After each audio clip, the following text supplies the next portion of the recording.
Hi kids, I'm going to read you another story now. This one is called Jonny and the Go-Kart Shame. It's another of your grandfather's stories from his childhood. Jonny was a master go-kart maker. Give Jonny a tricycle or two, and he could fandangle a newly designed four-wheeled super-duper hot rod. Donnie, Eddie, and Davy always admired him for this. His go-karts never had motors, but with the steep logging roads here and there on the property, none were needed. One of the great runs, engineered by Jonny, had a corner that spelled disaster. In the ditch, on the outside corners, he had the boys heap great piles of thistles. Nobody ever crashed in the corners, but those thistles still jumped out threateningly on every ride. Another run, high up the mountain on old Daly property, was so steep and dusty that goggles were required. The greatest machine Jonny ever threw together had a rather dubious end. Jonny had built it with a great long plank, using a set of back wheels from a tricycle for its front wheels, and another set for its back wheels. The curved, tube-like extension coming off the tricycle's front section provided the go-kart's steering wheel. This section was attached to the plank with one large nail, the sharp end pointing upwards. The nail offered a single pivotal point, providing great steering. Jonny bent the nail over on the top side for safety reasons, pointing out that a large nail sticking straight up could present difficulties, or even cause injuries. With this masterpiece, Jonny, Donnie, Eddie, and Davy trooped up to the top of the nearest and steepest hill, a grassy patch on which they called the Blackberry Patch Hillside.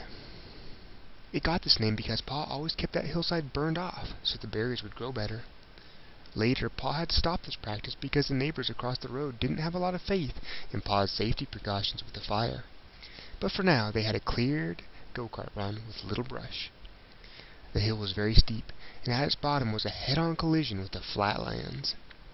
Jonny, as the eldest, placed himself in the most hazardous position on the plank, the front. This also made him the driver. Next came Donnie, then Eddie, and then Davy. Being the smallest, he had the most protected seat in the back. As they sat at the top of the hill getting ready for the descent, Donnie suggested that this might not be the wisest thing to do. But there they all sat, looking down on certain disaster. They didn't think for long. Soon their legs lifted up, and down they plunged, bouncing, hurtling along on that tall grass. The laid-down grass added to their speed. What a flight! Jonny was a genius. Down they went, faster and faster. Then at the bottom of the hill, where the hill met the flat, their wheeled plank speared itself right into the earth. This sudden stop jettisoned the four boys up forward, sliding each of them right off the front of the plank. Zip, zip, zip, zip. As they flew off, the sounds, rip, rip, rip, rip, split the air. Picking themselves up and examining themselves, they determined that each of them had torn his breeches wide open on that bent nail. Jonny reminded them of his foresight in bending the nail. Donnie, Eddie, and Davy all nodded their heads in agreement as they examined the damage. If that nail had not been bent, then they noticed amazingly that not one of them had a scratch. That was hard to figure, unless... just exactly where did that nail go?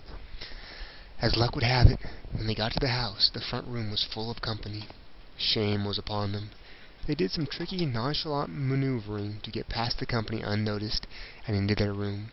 Soon, new dudes and new adventure were in quick order. Jonny led the way, as usual. What a big brother. The end. Good night, kids. Goodbye. I love you.